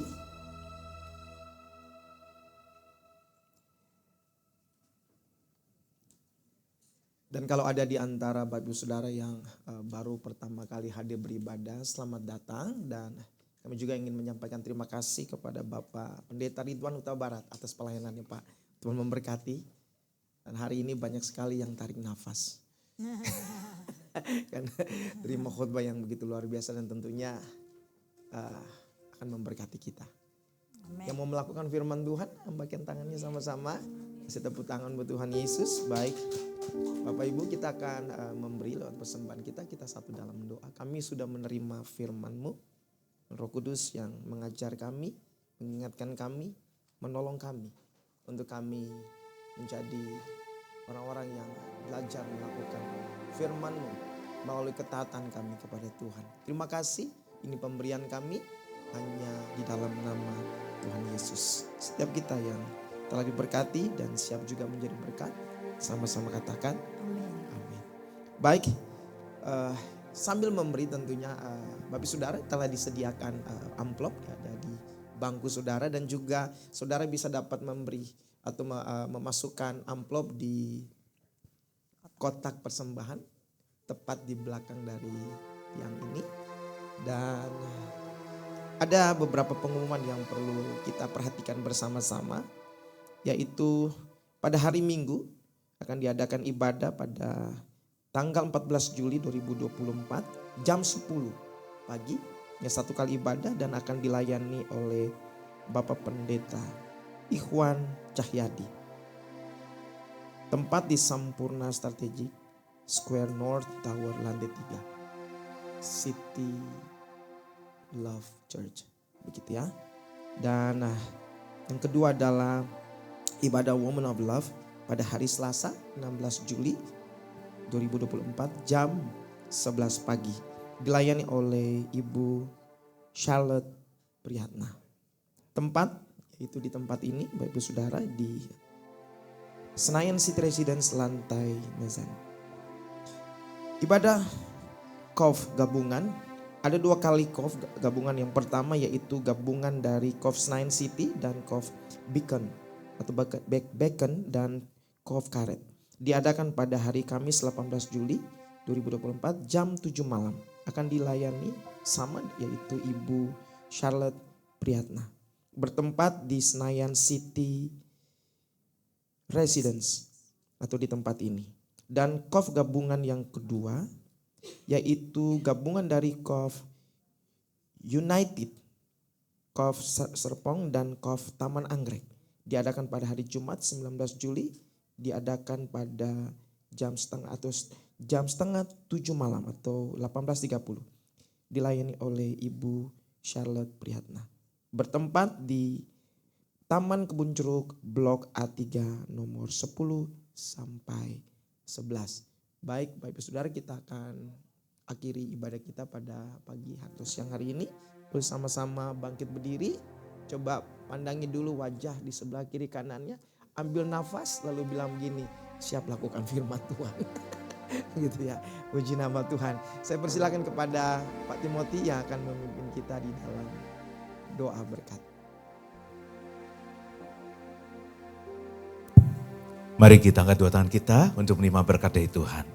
Terimalah berkat, kasih yang berlimpah-limpah dari Allah Bapa di dalam Anak yang tunggal Tuhan Yesus Kristus, serta bersama dengan Roh Kudus menyertai kita semua mulai saat ini sampai selamanya. Mari semua wanita Tuhan dan bapak-bapak yang hadir, yang percaya, yang diberkati dan yang dikasih Tuhan katakan amin. Tuhan Yesus menyertai kita semua, sampai ketemu di ibadah kita selanjutnya.